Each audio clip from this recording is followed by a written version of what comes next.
Our final speaker of the day is our keynote speaker, Robert Richmond, who I saw here in Las Vegas last spring and made a mental note of the applicability of his messaging. Robert has a long history with Zappos. In my book, Zappos has got the best customer service I've ever experienced in my whole life.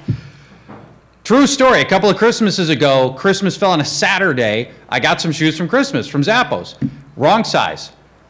Called Zappos on Christmas Day. Somebody answered without me being on hold. Somebody answered, and on Monday morning, I've got new shoes at my house.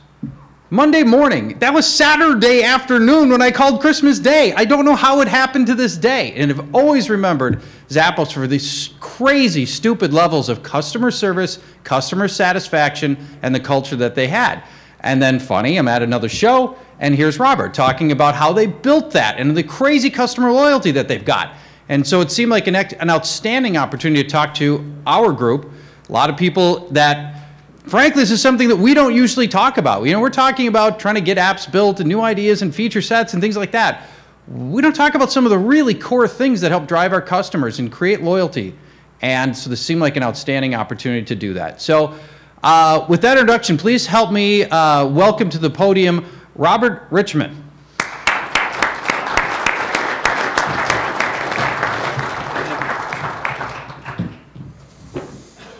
Hello.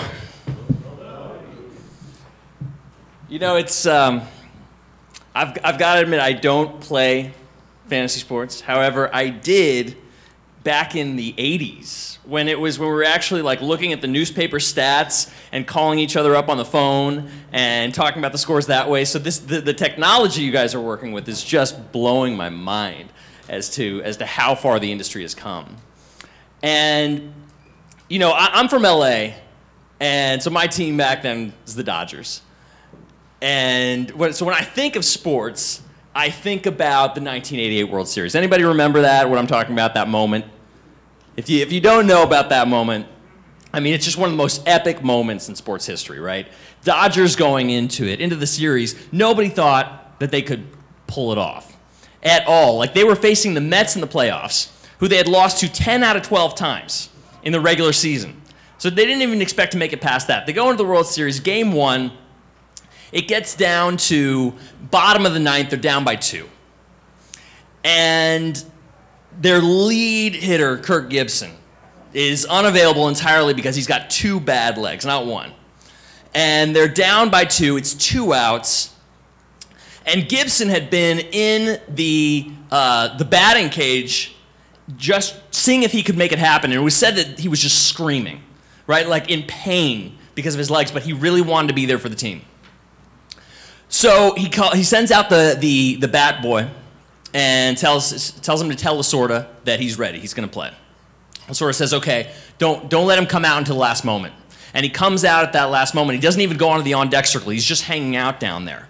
And Dave Anderson is on the on-deck circle. There's 2 outs. Gibson comes out of the dugout, and the crowd is just going wild that he's coming up there, hopefully to save the day. It gets down to an 0-2 pitch, right? And then gets all the way to 3-2. And as he's hitting fouls, he's just stumbling over to first because his legs are in so much pain. Finally, he steps out, just takes a moment to himself. He says later in that moment, he just knew somehow intuitively it would be a backdoor slider pitch coming from Dennis Eckersley, who hadn't given up a home run since like August. And he just knocks it out of the park, crowd going wild. Gibson says he can see the lights of people leaving who thought that the game was going to be over, and he just sees the red lights on hold there because they couldn't believe it, and they just stood there still. He's circling the bases. They're just going absolutely nuts, right? And he comes back, and what really hit me about that story, I mean, it's just an epic moment, but I loved hearing what Tommy Lasorda said after talking to Gibson, which he said, after that moment, Gibson said, you know, I don't even remember being part of another team. I feel like I've been a part of the Dodgers my entire life. And I started to think about like that. Talk about loyalty. If we're talking customer loyalty, how do you get it so strong that it's not only that this is your only team, the only thing you're going with, you can't even imagine any other time when you were with something else. And I was thinking, how does this apply? Like how do we get to this epic level of loyalty and engagement in our business. And the thing that I came to is that business is not like sports. I think the analogy doesn't really fully work there. I'll tell you why. Because with sports, year to year, yeah, the players change, the stories change, all that changes, but the technology pretty much doesn't change. They're not using a totally new, different ball, right? They're not changing the rules. All of a sudden, you don't have to dribble in basketball. You know, but what's happening in business? Constant change, right? The rules of business are changing. The technology of business is changing. Customer expectations are totally changing. So what can we do to actually stay ahead of that curve? Well, let's just take a step back in time to see how we got here, right? So how did people even find out about stuff before? It was really before media, it was direct mail, right? You would just get these pieces in the mail of learning about a company or service. Then came the TV, branding, and this was a mass market approach, right? Super Bowl ads being just the biggest focus, and you had to talk to everybody like a number, like a stat, because you couldn't have this direct connection. But what's happening now more and more is through social networks, networking, all these things, we have a direct connection to people. And it happens instantaneously, all over, in a moment. And so the thing I want to stress with this, I mean, I apologize honestly if I'm offending anybody here, but I don't think people are eyeballs.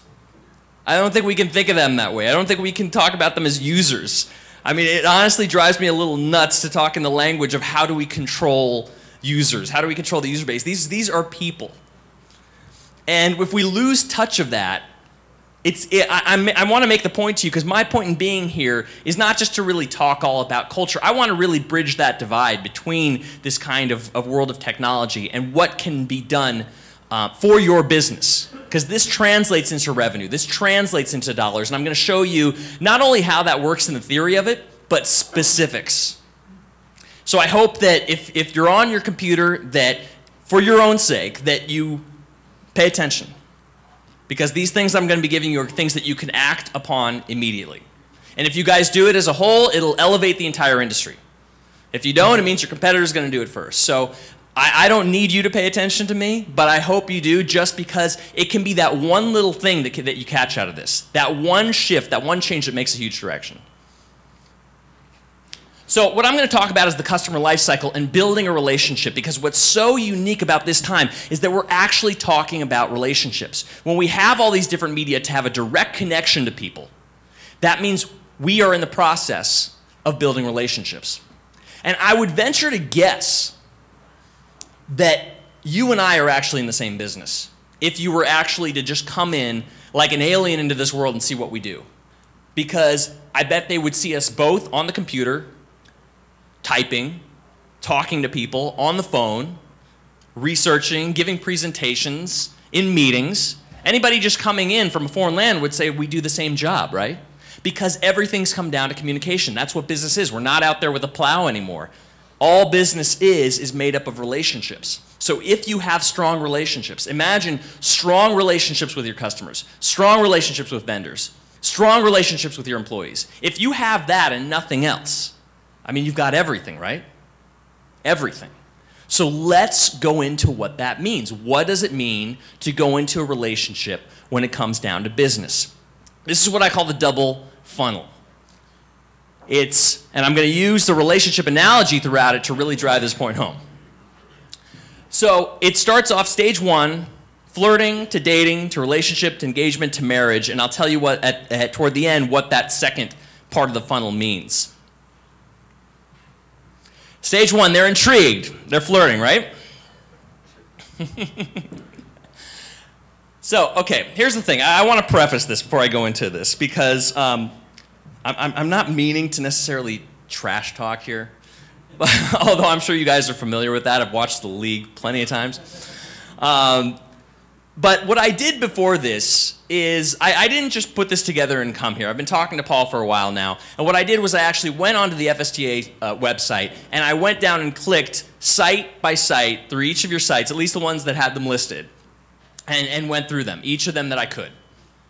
And I looked through